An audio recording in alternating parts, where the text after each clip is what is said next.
اعوذ باللہ من الشیطان الرجیم بسم اللہ الرحمن الرحیم۔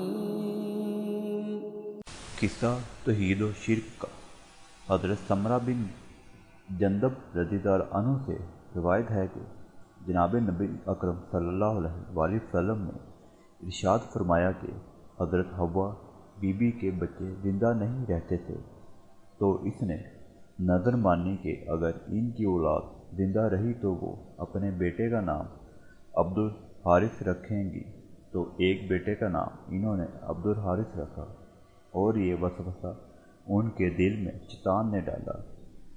ایک آیت کا ترجمہ یہ ہے کہ جب میاں بیوی نے قربت کی تو وہ امید سے ہو گئی، آرام سے، تو وہ اسے لیے چلی پھرتی رہی۔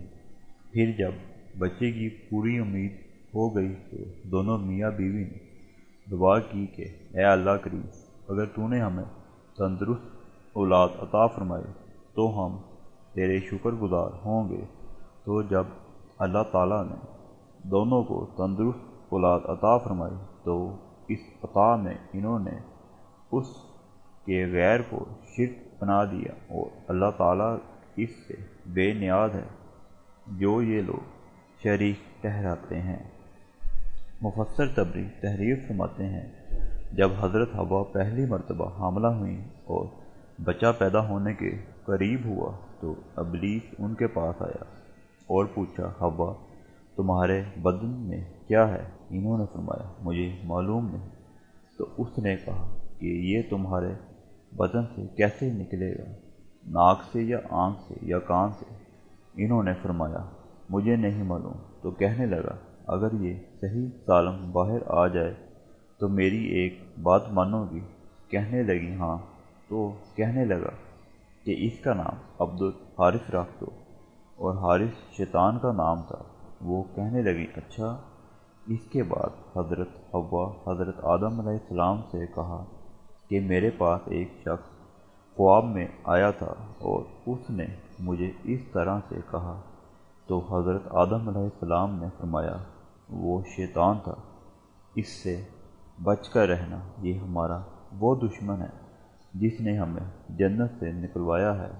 اس کے بعد شیطان حوا کو خواب میں ملا اور لعین نے پھر انہیں وہی کچھ کہا، تو انہوں نے کہا، اچھا رکھ دوں گی۔ جب پیدا ہوا تو اللہ تعالیٰ نے اسے صحیح سالم پیدا فرمایا اور حوا نے اس کا نام عبد الحارث رکھ دیا۔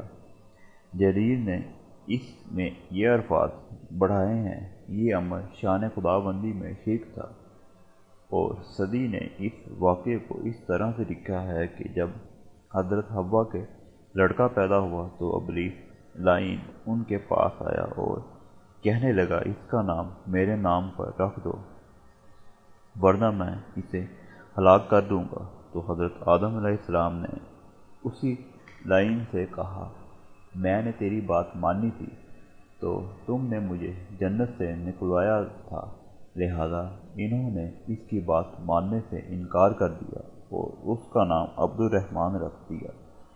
تو ایک ابلیس لعین نے اس لڑکے پر قابو پا کر اسے ہلاک کر دیا، اور جب دوبارہ حضرت حوا کے ہاں لڑکا پیدا ہوا تو شیطان نے ان سے کہا کہ اس کا نام میرے نام پر رکھ دو ورنہ میں اسے ہلاک کر دوں گا۔ حضرت آدم علیہ السلام نے اس سے فرمایا، میں نے تیری بات مانی تھی، تو مجھے تو نے جنت سے نکلوا دیا تھا، اور انہوں نے اس کی بات ٹھکرا کر اس کا نام سارے رکھ دیا۔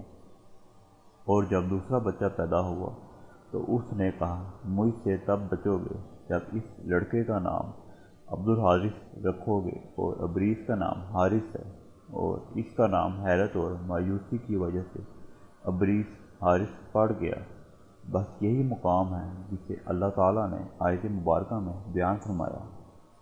اور اللہ تعالیٰ نے حضرت آدم علیہ السلام کو آسمان سے زمین پر اتارنے کے بعد زمین کی حکومت ان کے سپرد فرمائی، اور انہیں ان کی اولاد کی طرف سے رسول مقرر فرمایا، اور زندگی گزارنے کے لیے انہیں 21 صحیفے عطا فرمائے۔ جنہیں حضرت آدم علیہ السلام نے اپنے ہاتھ سے لکھ دیا تھا، اور یہ صحیفے انہیں حضرت جبرائیل نے سکھا دیے تھے۔